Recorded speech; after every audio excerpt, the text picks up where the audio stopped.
in the morning and gaming news. Welcome to the news. We have a good amount of news and some big news today. They actually multiple bigger news just announced like 3 minutes ago. This is hot from the press. Um, is Rainbow Six Siege?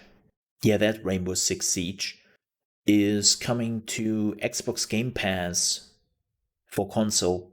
This is very important to note. If you are on the PC, wop wop wop. But if you're on console, on October 22nd, Rainbow Six Siege in its entirety, with all the stuff, is actually coming to Game Pass. So you're not just getting the base version of the game, you are basically getting the full out patched expansion character stuff. So you're basically getting everything. You don't have to buy the season passes, you don't have to buy the DLCs apparently, and you were getting the complete package of Rainbow Six Siege on Game Pass. Yup, that is pretty bonkers. So, but that is only for console. Again, if you were on the PC and you were like, oh, I need a PC. Sorry, no luck for you. I'm sorry about that. That sucks. And I know because I'm a PC gamer and not getting that on PC really sucks. Yeah. It's it's a thing. Oh right. That's good. That's good.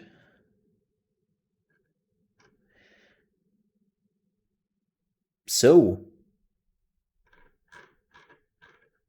next news. It's not really news, not gaming related, but kind of related to Yakuza.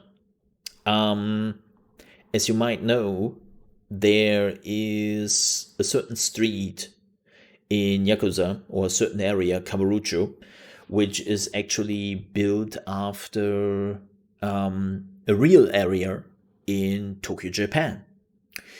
So, unfortunately, this tourist attraction has been closed because of Japan has basically closed down all their tourist borders and nobody is allowed to come in because of the coronavirus. Well, but some people still need that Japan flair. Some people still need that tourist flair, but they cannot get that in Japan. So, where do they get it? Well, the answer is, of course, in China. Because China, and I kid you not, recreated basically Kamurocho and Ishiban and just recreated it in China. And it's like, here, have all the Japanese stuff. It's like, you did what? Yeah, we recreated the whole street and the whole tourists. Like, it's like, this is so China, man. It's like, I'm trying not to say that anymore. This whole thing of yeah, China is only copying. They're copying everything. There's a lot of resentments to that, and I hate to do it, but this is just like, yeah, yeah, yeah. They, yeah. It's it's so China.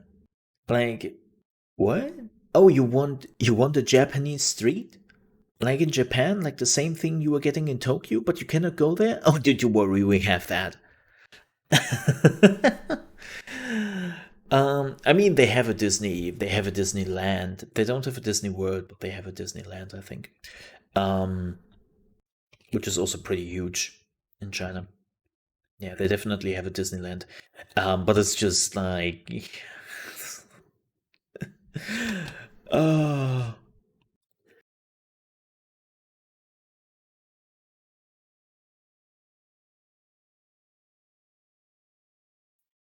There we go. I had to sneeze. Sorry. And hey, Hazardous, good morning to you. But yeah, this is just amazing. Like they literally copied um like Japanese street.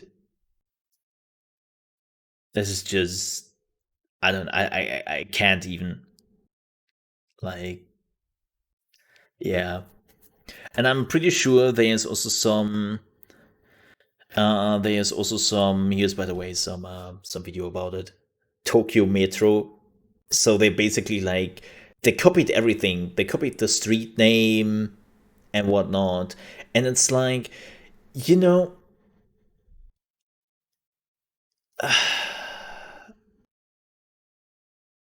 I wonder how the copyright of that like works out. Like I truly do. Like what are you doing about it? Like can you go there as a city and be like, "Hey, that's our stuff here." Like what are you doing? Like could they do something about it? Like I'm actually kind of curious. Like this is just fascinating, especially because when you think about the history between Japan and China, and let's say both of the countries are not necessarily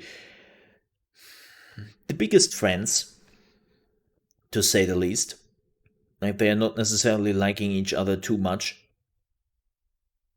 So that they are just recreating like a Japanese street, like with Japanese signs and Japanese stuff, a Japanese car apparently. It's like I and they have actors for that street. Like that's just hilarious. That's like, oh Japan. I mean, oh China. There's probably no buzz. This is like again, kind of curious. I just found that hilarious when I saw that. Just wanted to show it. So here we go.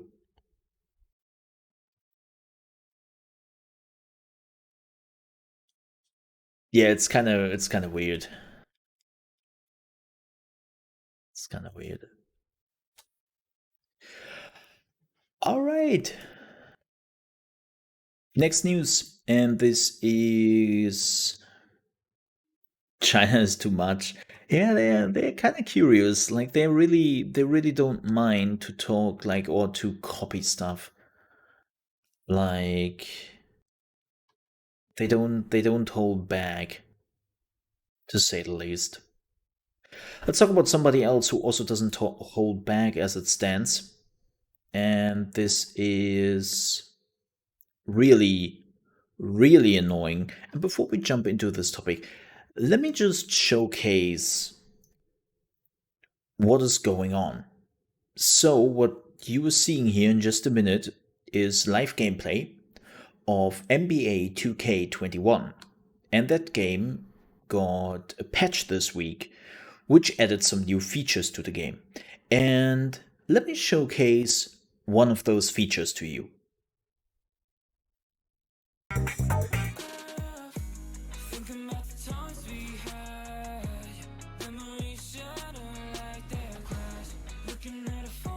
My finger is on the button.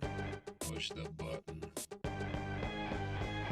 Time has come to galvanize.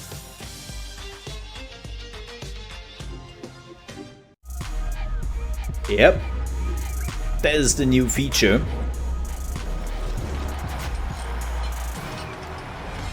If you're wondering. So that new feature is that you are now getting advertisements in NBA 2K21 whenever you are in the loading stream, like real live advertisements. Yep, I kid you not. And this is, of course, one of those games where, if you remember, they told you that they now have to ask $70 because it's the next gen game and they have so many new awesome features that, they have to ask more money. They cannot make the money back otherwise. And it's like, wow.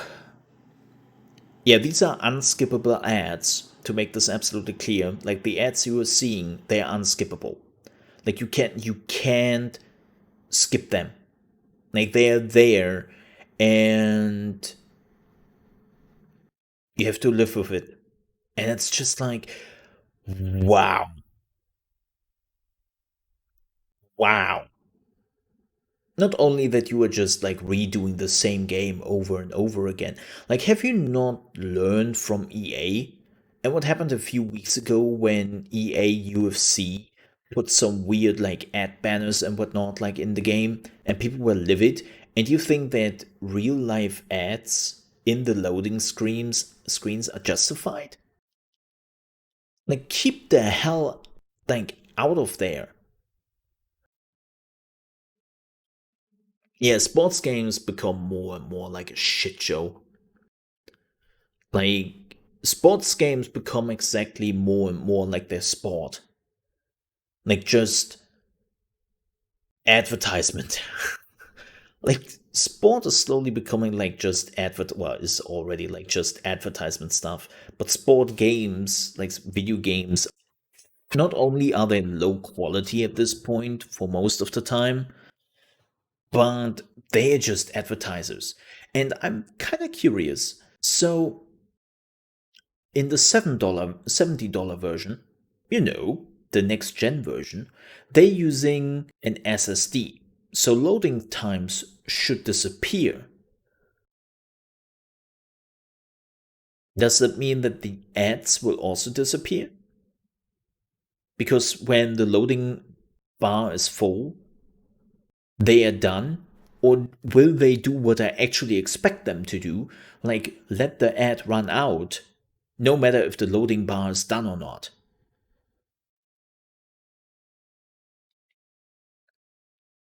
Like, I can already see this. Like, hey, you have this super fast SSD now, which can load games in 2 seconds, but you still have to watch that ad. Like, I can already see that in front of me, and it's really just like this is already like an advertisement nightmare, especially for streamers who have some sponsorships and whatnot, right?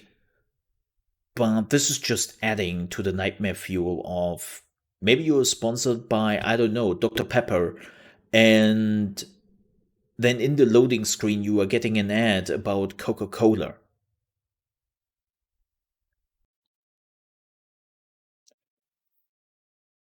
Well, at least EA learned from his mistakes. 2K apparently was just like, what? Yeah, what's the big deal?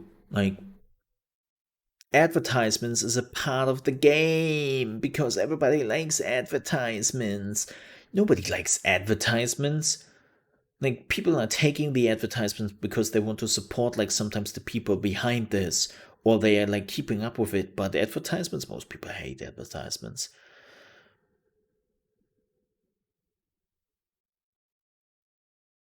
Yeah, like again, it's like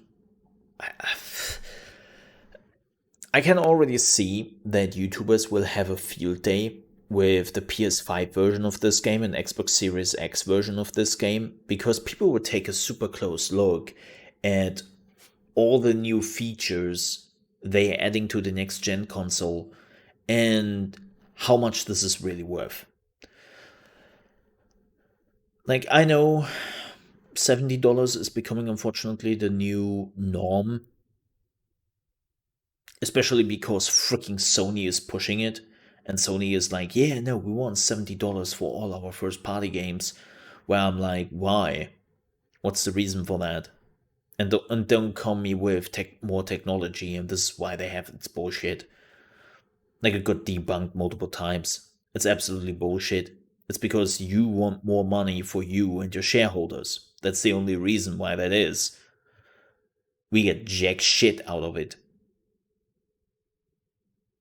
And the same thing with the ads here. Yeah, the advertisements are an integral part of a game and it makes the game feel more like real. I was like, no. You get a big bunch of cash from that. You greedies. That's why. Nothing more.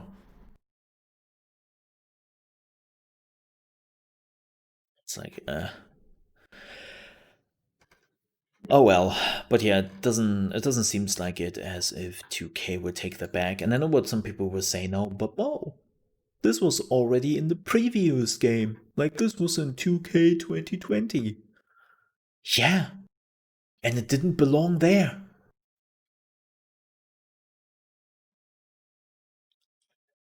Like it doesn't change what I just said. And then it doesn't belong there. Like it's just no.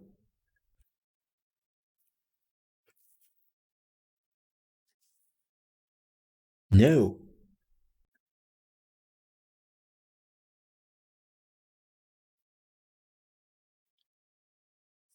Hey Gory.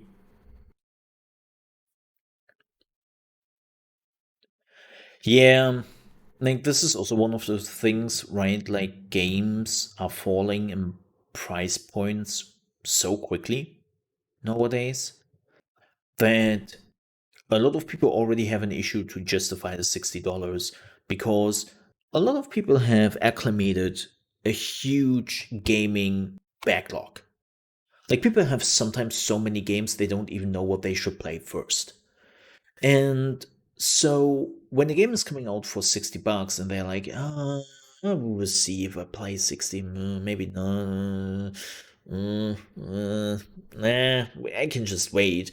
And then they realize they can get the game for $40 in like just a month or two.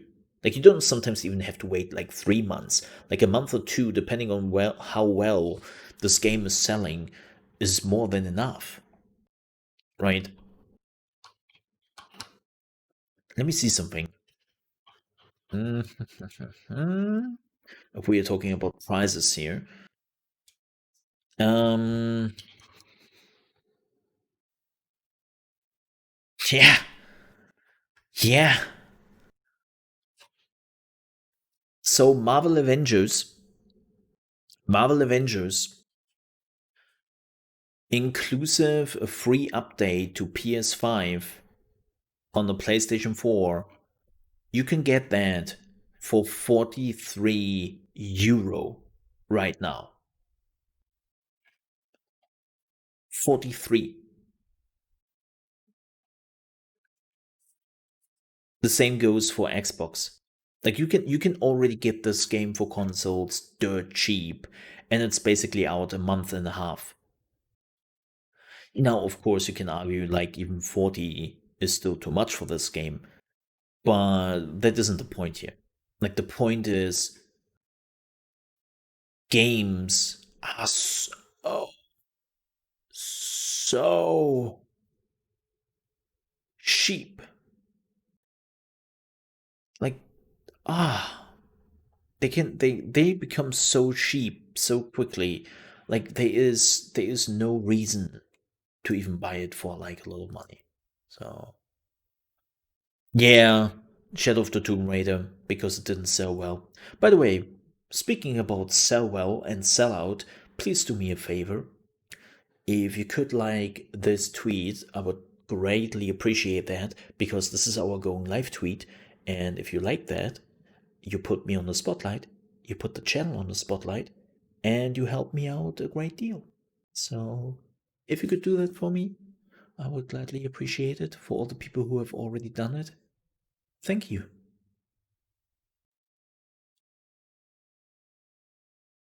Yeah, I would appreciate that help. And if you're also right now in the YouTube channel, when we are talking about liking stuff, if you also could like the video I would gladly appreciate it, because it helps even more, because it pushes directly the YouTube algorithm, and YouTube is like, oh, so people enjoy their time there. Okay. Maybe I should treat this channel with priority. And this is how you can basically support the channel for free without paying a single cent. And again, it really, really helps. Like, likes help a lot more, and even comments. Like, comments in a live stream are similar calculated than comments under a YouTube stream. So the more somebody is like, the more people are commenting in the live stream, like, the better for the channel. Like, YouTube is actually tracking the engagement with the live stream. And the more people write, the more people like. And even if some people subscribe, that's the sign for YouTube, like, even with smaller numbers, like, oh, that's good stuff. So if you could do that, I would appreciate it. And if you're watching this not live, but as a video on YouTube, and you're new to the channel, you might want to subscribe to it. Yeah. Alright, next news. This one is a big one. I don't really have a video for this in the background, so unfortunately you have to live with my wall of fire. Phill Spencer had a big interview with Kotaku. Like, they had a huge interview on Friday. Like, it was a really, really long read, and they were talking about a lot of things there. Like, they had a lot of, like, hot topics they were talking about, and I would say we are jumping through the topics and making this a little bit TLDR-ish. And one of the first things they were talking about was the difference between Xbox Series S versus Xbox Series X, and why they basically did it. And, well, they're still saying the same thing as they said before. They wanted to give something to the community which is a little bit cheaper, right? And, well, something which is still, like, powerful and just doesn't have one or two features a lot of people don't even care for. Like, 4K is still one of those things where a lot of people say, 4K? Do I need that?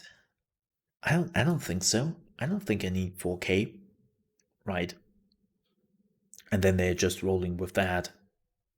So that was basically the reason. They wanted to have something cheaper, and one of the main things or one of the main companies who inspired them to do so was Nintendo. And then Nintendo Switch. Because they have seen that there is a market where people are missing out on some features, but just to get a cheaper console. So that's basically like the first thing they wanted. Then the next topic they talked about was the big Bethesda deal. If you've missed it, Microsoft bought Bethesda for 7.5 billion US dollars. And of course, one of the first things Kotaku wanted to know, is it possible to recoup a 7.5 billion investment if you don't sell Elder Scrolls 6 on the PlayStation? And Phill Spencer replied quickly, yes. But then he added after a pause, I don't want to be flip about it. This deal was not done to take games away from another player base like that. Nowhere in the documentation that we put together was, how do we keep other players from playing those games? We want more people to able to play games, not fewer people to able to play games. But I also say in the model, I'm just answering directly the question that you had. When I think about where people are going to be playing and the number of devices that we had, and we have xCloud and PC and Game Pass in our console base, I don't have to go ship those games on any other platform other than the platforms we support in order to make the deal work for us, whatever that means. That's also a great thing, whatever that means. Like he's explaining why he's doing something and how he's doing something, and then at the end he's just like, whatever that means. By the way, Chad, you look fabulous today, whatever that means. It's like, wait, what? Huh? What? It's a weird thing to do. However, I mean, he is right. To decipher what he says, he basically says he doesn't need PlayStation, but on a base to base, on a case to case basis, they will decide if those games will actually come to another console or not. But here's the thing, man. They don't need PlayStation. Like, I know that people have this picture that PlayStation is dominating. And from a pure console perspective, yes, PlayStation is dominating with over 100 million installment bases. But Xbox is not a console anymore, just. Xbox is now the console, the Game Pass, the PC, xCloud, which is also mobile market. And that basically just means Microsoft has a higher installment base than PlayStation, way beyond what PlayStation has. And that is the point here. Like, this is why Microsoft basically doesn't care about what Sony is doing anymore. Because Microsoft is now playing in a completely different level than Sony does. I hate to say it a little bit, but Sony has slept on a market evolving and has decided for themselves that they just want to stick with the console. Like for Sony, they just want PlayStation. But then on the other hand, Sony also wants to grow and Sony wants to make more money because, well, they're a company, right? They're a business, they have shareholders, they need to make more money. That's what they exist. But they have also slowly reached the limit of how many consoles they can sell. Like 100 million is what they have sold. Like they are now at 110 million or something like that. That's how many PlayStation 4s they have sold. Keep in mind, that wasn't even the biggest PlayStation installment base. PlayStation 2 has sold 120 million units. PlayStation 4 has shipped 110 million units so far. So it seems like Sony has reached the ceiling here and they have to find a new installment base and they're slowly looking around for the PC. Like they are slowly eyeing up the PC. And hello, Dragadai, how are you doing? Good afternoon to you. Good to see you. Welcome in. How's your day going, man? And so it makes sense for Xbox when they are saying, yeah, we don't need the PlayStation to make back the money. We don't. We really don't. And you know what? I believe him. I truly believe that what he is saying is true, and he is not just saying this to, like, look good or be the cool kid on the block, right? Like, they don't have to do that because of that. But they literally have a huge installment base, and that installment base is growing every day. And by the way, folks, thank you for all the people who have liked and retweeted the tweet. I do appreciate that. Thank you. Helps a lot. So, Next topic is Halo Infinite. As you know, Halo Infinite was actually a launch title for the Xbox Series X. And then they have showcased the game and especially the single player campaign for the first time. And the reaction of the fans has been, wow, split. uh, Kinda. People didn't like it much. Like, especially the graphics was something people made fun of. And even the gameplay looked very much, well, Halo. Like, people actually believed, I wouldn't say hoped, but at least believed that Halo Infinite might push for something different. Like, try to be a little bit different. And because of that, well, it got postponed.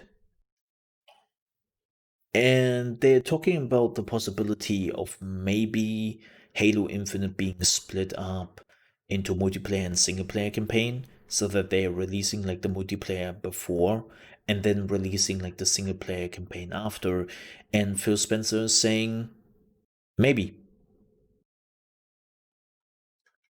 Like the team, the Halo team is deciding that and they can decide whatever they want. If they want to ship this as one title, cool. If they want to ship this as multiplayer and single player title, also cool.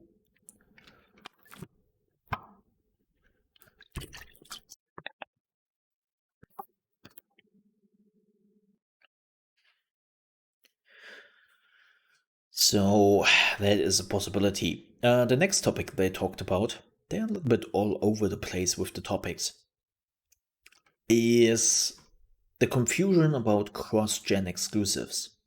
As you might remember, and Microsoft got a lot of flack for that, they said that for the next two games, all the games which are coming out will also come out on the Xbox One. Now, some games which have been announced will be indeed Xbox Series X and S exclusives. Everwild, State of Decay 3, Fable, Forza Motorsport, and Avowed are only coming out for the next gen consoles, but not for the Xbox One. Years. The next 2 years, or 2 to 3 years, Microsoft wanted to release all the games, the first party games, also on Xbox One. Now it turns out that's not the case. Which is kind of funny because good old Sony here has done it the other way around, where they basically announced that, yeah, our games will be exclusives immediately to the next console generation, and we are not developing anymore for the old console.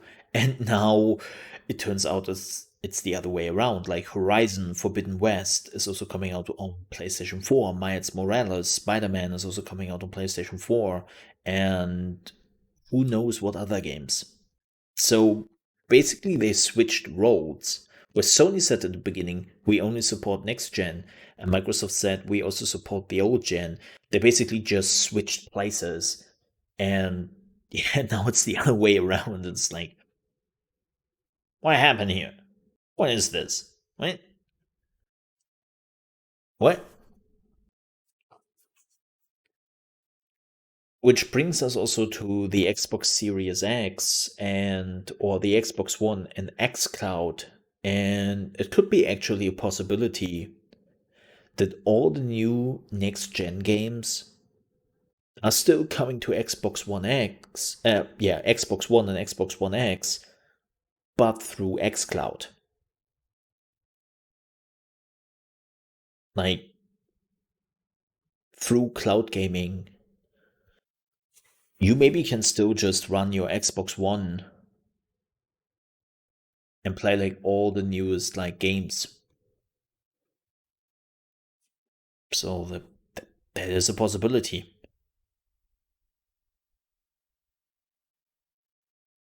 No.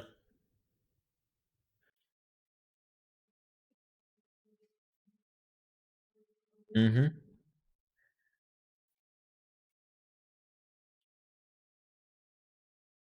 So that's a good thing. Then you talked a little bit about the connection to Nintendo, and he's saying that Microsoft and Nintendo have an exceptional connection and that they just love to work with Nintendo whenever it makes sense. Like, he is even saying that he is basically talking to Nintendo like on a weekly basis. Like, Phil Spencer has apparently a pretty good connection to CEO Shuntaro Furukawa and Nintendo of America president Doug Bowser. And yeah, like they apparently have like a pretty good connection. They're talking on a weekly basis with each other, and they always see like where it makes sense to maybe bring like Microsoft IPs like Ori, like Minecraft, and so on a Nintendo system. And they just love to work with them. And Nintendo loves to work with Microsoft apparently, which is rather interesting.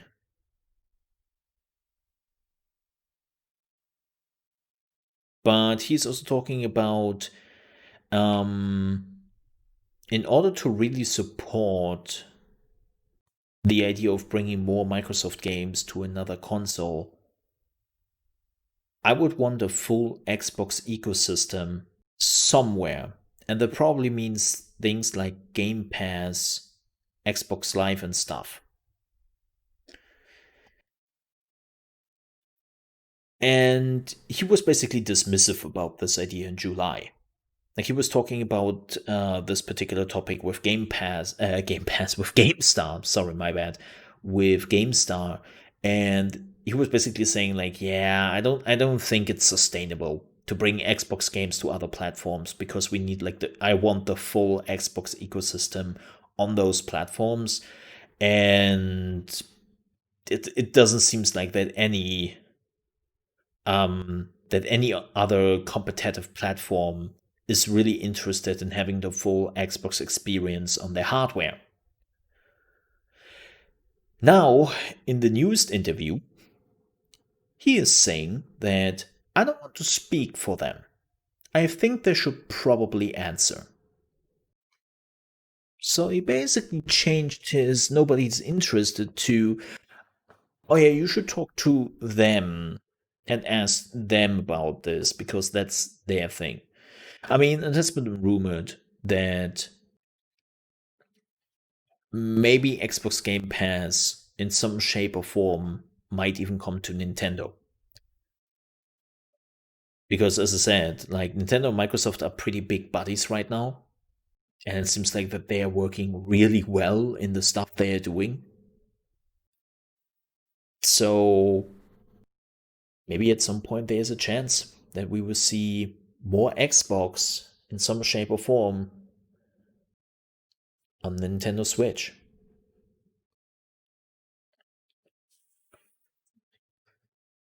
Yep.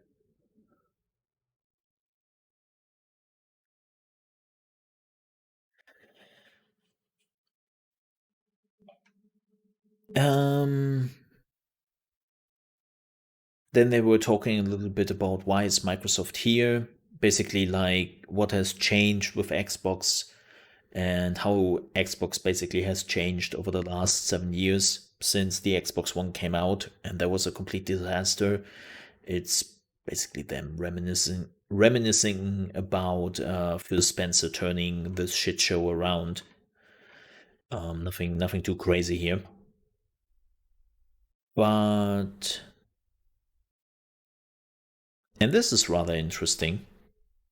So, one last question he had was: is there a chance for Rare to redo one of their classic characters, such as Banjo Kazooie and Conker?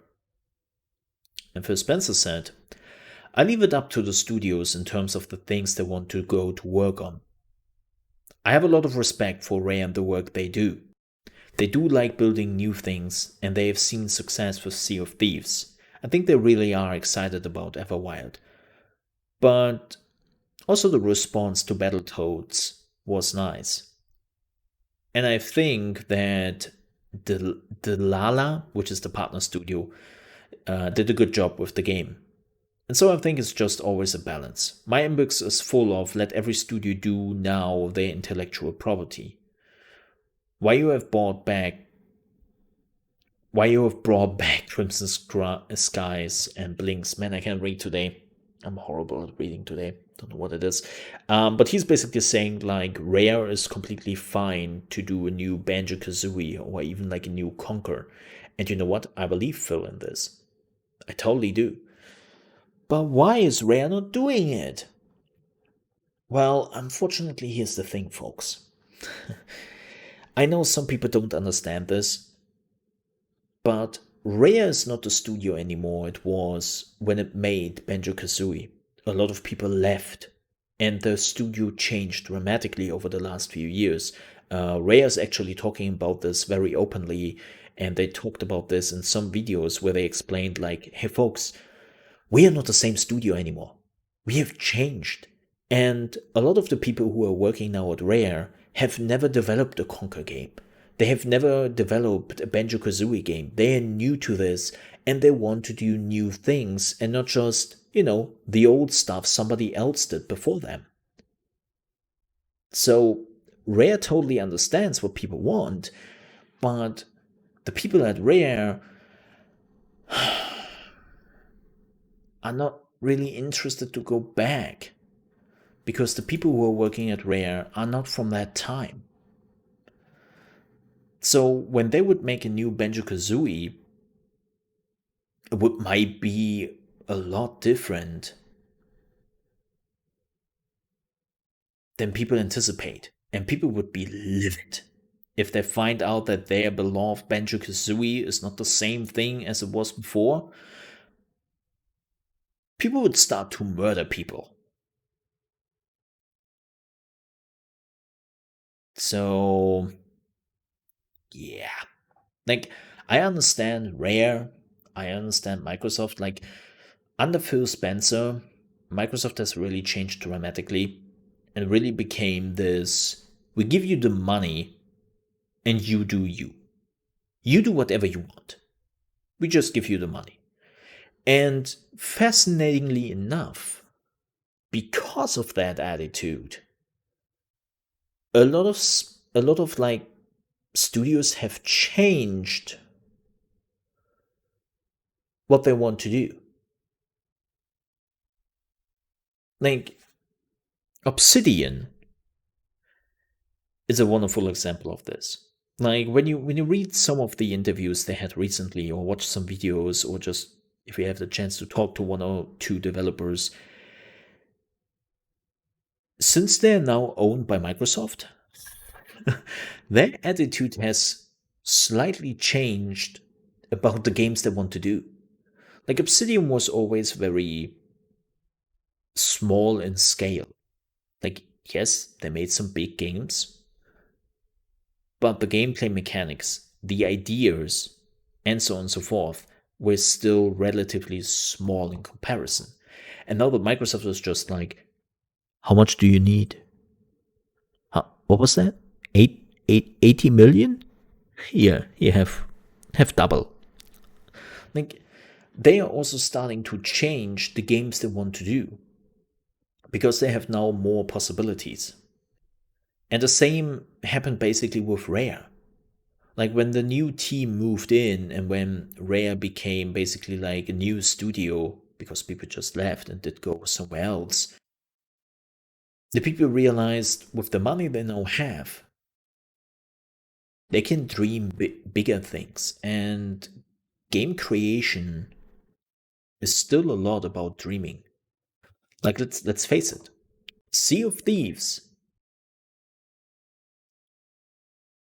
wouldn't have been possible without Microsoft's money. Like the game would have crashed and burned at the release. People would have just left the game in droves. Nobody would have cared for this. And Rare needed to move on. because they need to make the next game. They need to recoup the money they maybe invested in Sea of Thieves and invested into the next game, and they need to get that money back. With Microsoft in the bag, they don't really have to fear that. They could just take Sea of Thieves, the shit show it was at the beginning, and then make it good. Take the time and put the investment in to make it actually a good game with actually content. This is why I still have a hope for Fallout 76 under Microsoft. That Microsoft is just like, okay, fix this thing, like make it good. We don't care how much money this costs, just make it good. You know?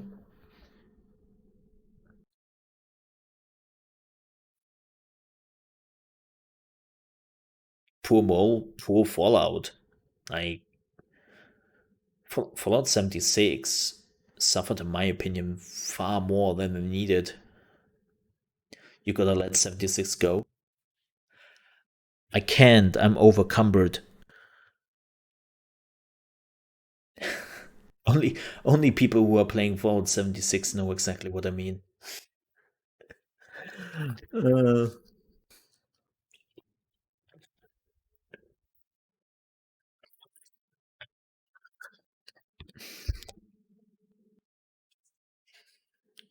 my stash is full, man. I can't leave. Uh, any Bethesda game? Yeah, no, Fallout 76 is worse than that because the solution in Fallout 76 is you pay Bethesda $15 per month. That's their solution to the problem. Give us money and give us monthly money. I'm kind of interesting if Fallout First will disappear now with Microsoft. Because technically speaking, that money goes now directly to Microsoft. And I wonder if they're adding like Fallout First to the Game Pass. Like, hey, you have Fallout First? Well, then you have Xbox Game Pass. Well, you also now have Fallout First. I wonder if they do that.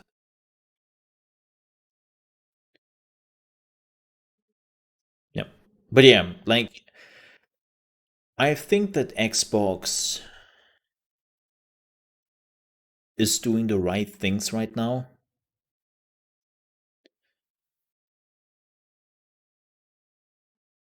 And we will see how it goes.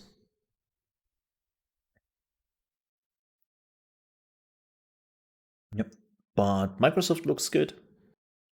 Again, I will still not buy an Xbox because I have a gaming PC, so I don't have to. But again, Microsoft doesn't care. Like I know that people are still so focused on, oh, you don't buy an Xbox? Yeah, well, that's bad for Microsoft. No, it isn't. No, it isn't. Believe me, it is not bad for Microsoft. Microsoft couldn't care less where you consume their content. The only thing they care about is that you consume.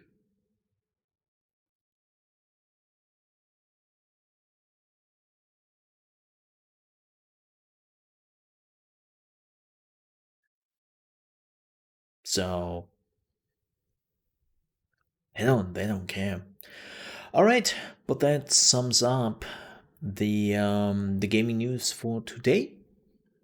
Thank you so much everyone for watching, and we will be back with more gaming news tomorrow at 8 a.m. ET in this live stream. Yeah.